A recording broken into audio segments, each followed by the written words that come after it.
Kamu pernah ngerasa nggak sih kalau kita itu udah kerja keras banget tiap harinya, tapi tiba-tiba kita itu mikir, gimana ya kalau besok tiba-tiba dipecat? Nah, itu bukan cuma perasaan kamu aja loh, tapi emang ada masalah pada sistem kerja kita. Sebelumnya, perkenalkan, aku Siva Ayusela Kamila, mahasiswa psikologi dari kelas A25 dengan nomor NIM 25104015. Nah, di video ini aku mau bahas sedikit sesuatu yang sangat dekat banget dengan kehidupan kita, yaitu sistem kerja kontrak dan outsourcing di Indonesia, tapi dilihat dari sisi psikologinya. Coba bayangin aja ya, kita itu udah kerja keras banget tiap harinya.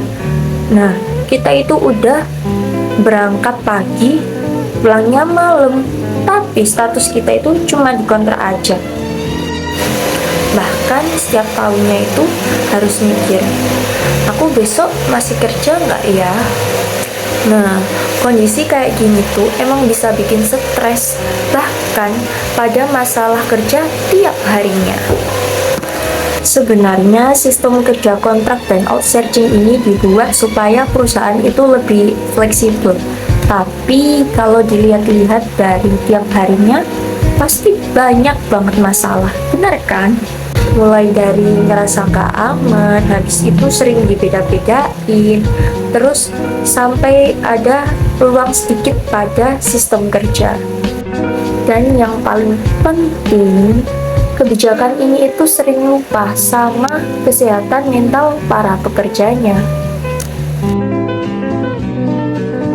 Bahkan dampaknya itu nggak main-main loh. Para pekerja itu bisa merasakan stres karena masa depan nggak jelas. Terus bisa burnout karena kerja terus tapi nggak ada kepastian. Dan juga motivasinya bisa menurun karena merasa ya udah kerja segini aja.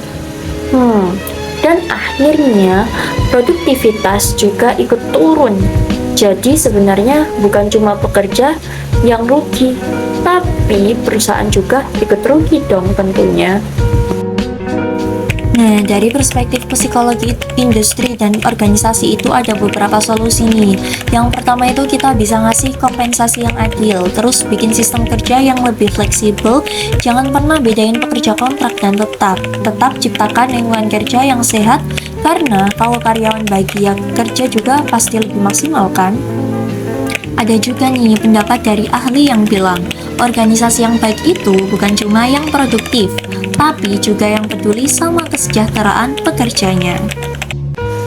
Jadi menurut aku sistem kerja itu nggak boleh cuma mikirin keuntungannya aja, tapi kita juga harus mikirin pekerja yang ada di dalamnya, karena pada akhirnya pekerja itu bukan robot loh.